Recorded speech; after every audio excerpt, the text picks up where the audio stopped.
నమస్తే, welcome to TV 999 news. ఇక వార్తల్లోని వివరాలు చూద్దాం. రాజ్ న్యూస్ క్యాలెండర్ను భద్రాద్రి కొత్తగూడెం జిల్లా ఎల్లెందు ఎమ్మెల్యే క్యాంప్ కార్యాలయంలో MLA Koram Kanakaiah, Raj news reporter L Srinivas ఆవిష్కరించారు.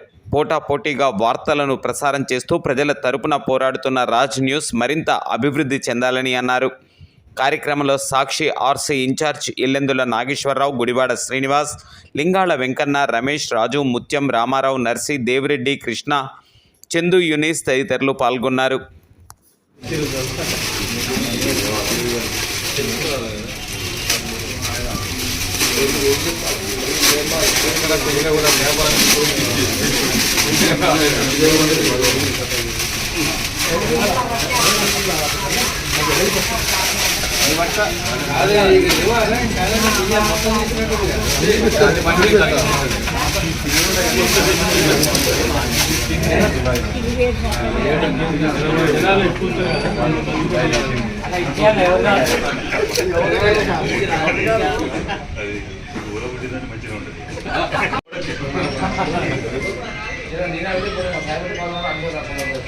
మరిన్ని వివరాల కోసం చూస్తూనే ఉండండి టీవీ 999 న్యూస్.